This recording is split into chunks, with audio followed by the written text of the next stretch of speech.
Baik, teman-teman, di video sekali ini saya akan membahas tentang reality dan story.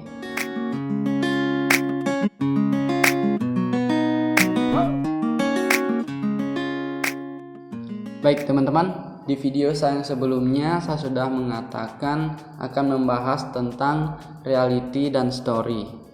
Nah, apakah yang dimaksud dengan reality dan story? Oke, reality berarti sesuatu hal yang real. Sesuatu hal yang real ini yang kita bicarakan tentang diri kita. Apakah yang benar-benar dibutuhkan atau dirasakan oleh diri kita, yang benar-benar kita rasakan dari dalam hati, itu yang disebut dengan realita, atau itu yang disebut dengan reality di dalam kehidupan.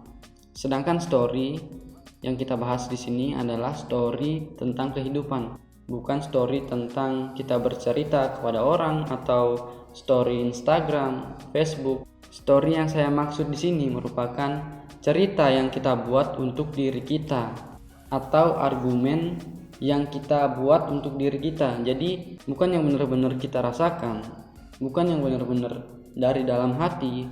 Itu hanya perasaan atau pemikiran kita saja. Contoh dari reality dan story, misalnya sakit hati. Ketika kita sakit hati, kita mengatakan aku sakit hati. Padahal kenyataannya, realitinya tidak ada sakit di dalam hati. Kita hanya merasakan perasaan yang tidak enak, tidak menyenangkan, atau perasaan sedih.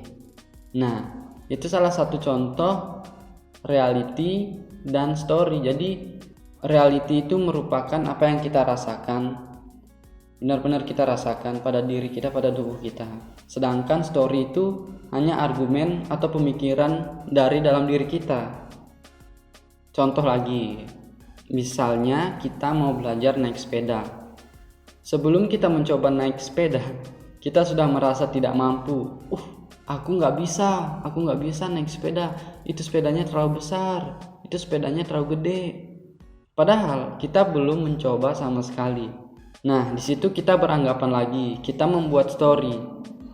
Padahal jika kita mencoba untuk berlatih naik sepeda, setidaknya jika kita belum bisa sekarang, tapi kita sudah tahu hasilnya, kita sudah tahu dasar-dasar yang akan kita lakukan berikutnya. Teman-teman, hidup di dalam story yang kita buat itu sangat tidak baik. Beda halnya jika story yang kita buat itu merupakan story positif.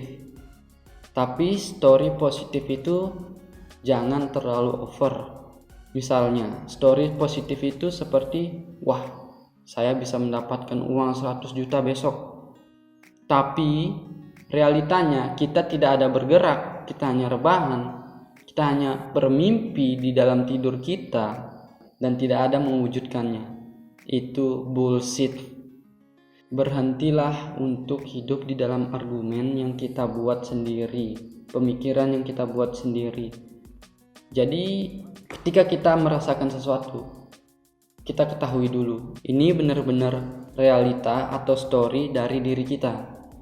Contohnya seperti tadi, ketika kita mengatakan kita sedang sakit hati, padahal realitanya kita baik-baik saja, kita sehat-sehat saja. Itu anggapan yang seharusnya kita hindari. Kenapa story ini tidak baik? Karena story ini sifatnya akan berkelanjutan. Misalnya kita jualan, kita beranggapan, kita berargumen, kita berstory kepada diri kita, hari ini tidak bisa jualan 100 baju. Nah, ini yang akan membuat kita benar-benar tidak bisa berjualan 100 baju. Oleh karena itu, story itu sebaiknya kita hindari.